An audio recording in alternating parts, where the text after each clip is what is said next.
नमस्कार दोस्तों। भारत के वीर सपूत क्रांतिकारी शहीद आजम भगत सिंह, राजगुरु और सुखदेव 23 मार्च 1931 में देश के खातिर हंसते हंसते फांसी का फंदा चूम लिया था। तो आज वीडियो में उन सब की कहानी, आखिर क्यों फांसी दी गई और एक दिन पहले ही फांसी पर क्यों लटका दिया गया इन महान वीरों को। एक कहानी शुरू होती है साल 1928 में। इंडिया में अंग्रेजी हुकूमत थी। 30 अक्टूबर को साइमन कमीशन लाहौर पहुंचा। लाला लाजपत राय की अगुवाई में इंडियंस ने, जो भारतीय थे, अपने विरोध प्रदर्शन शुरू किया और उस विरोध प्रदर्शन को दबाने के लिए अंग्रेजों ने लाठीचार्ज कर दिया। लोगों पर खूब लाठियां चलाई गई। लाला लाजपत राय बुरी तरह घायल हो गए। 18 दिन बाद लाजपत राय ने दुनिया में अपनी आखिरी सांस ली। लाला लाजपत राय की मौत से क्रांतिकारियों में काफी गुस्सा था। तय हुआ कि बदला लिया जाएगा। उसकी अगुवाई भगत सिंह कर रहे थे। भगत सिंह, सुखदेव, राजगुरु, चंद्रशेखर आजाद समेत कई क्रांतिकारियों ने मिलकर जेम्स स्टॉक को मारकर लाला लाजपत राय की मौत का बदला लेना चाहते थे। 17 दिसंबर 1928 का दिन भी तय हो गया स्कॉट की हत्या के लिए।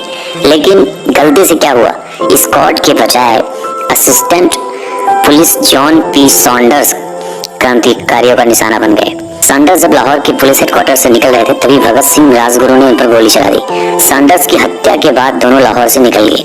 अंग्रेजी हुकूमत सैंडर्स की सरेआम हत्या से बौखला गई थी। ये सबसे बड़ा कारण था उन दोनों को सजा मिलने की। लेकिन उसके बाद फिर एक और घटना घटी। अंग्रेज जो सरकार थी, बिल ला रही थी, 2 बिल ला रही थी, पब्लिक सेफ्टी और ट्रेड डिस्प्यूट बिल। कहा जाता है कि ये दोनों कानून भारतीयों के लिए बहुत खतरनाक थे। सरकार इन्हें पास करना चाहती थी। इससे क्या होता, जो क्रांतिकारी थे उनकी दमन की तैयारी सरकार ने कर ली थी। सरकार मतलब अंग्रेजी हुकूमत। तो ये अप्रैल 1929 का वक्त था। तय हुआ कि असेंबली में बम फेंका जाएगा, जिस असेंबली में ये पास कराया जा रहा था। लेकिन ये भी तय हुआ कि किसी के जान नहीं लेना है, बस एक धमाका करना है ताकि आवाज दूर तक पहुंचे, हर कोई उसे सुने। तो बटुकेश्वर दत्त और भगत सिंह इस काम के लिए चुने गए। तो 8 अप्रैल 1929 को जब दिल्ली की असेंबली में बिल पर बहस चल रही थी, तभी असेंबली की उस हिस्से में जहां कोई नहीं बैठा था, वहां पे दोनों ने बम फेंककर इनकलाब जिंदाबाद का नारा लगाया। फिर भगत सिंह को गिरफ्तार कर लिया गया। हालांकि जो उनको फांसी की सजा हुई थी वो बम ब्लास्ट की वजह से नहीं, बल्कि जो सॉन्डर्स की हत्या की थी उन्होंने, उसके लिए हुई। भगत सिंह और बटुकेश्वर दत्त पर असेंबली में बम फेंकने का केस तो चला, लेकिन ब्रिटिश सरकार भगत सिंह के पीछे पड़ गई थी। सुखदेव और राजगुरु भी जेल में थे। सॉन्डर्स की हत्या का दोषी तीनों को माना गया, जिसे लाहौर खड़ेंद्र केस माना गया। तीनों पर सॉन्डर्स को मारने के अलावा देशद्रोह का भी केस चला, दोषी भी माना गया। जो बटुकेश्वर दत्त थे, असेंबली में बम फेंका था भगत सिंह के साथ, उनको उम्र कैद की सजा हुई। लेकिन इन तीनों को फांसी की सजा हो गई। 7 अक्टूबर 1930 को फैसला सुनाया गया कि भगत सिंह, सुखदेव और राजगुरु को फांसी पर लटकाया जाएगा और दिन तय हुआ 24 मार्च 1931। फांसी की सजा तो 24 मार्च को तय हुई, लेकिन इस दिन को अंग्रेजों के उस डर के रूप में भी याद किया जाता है जिसके चलते इन तीनों को 11 घंटे पहले ही फांसी दे दी गई थी। तीनों वीरों की फांसी की सजा पूरे देश में आग की तरह फैल गई थी।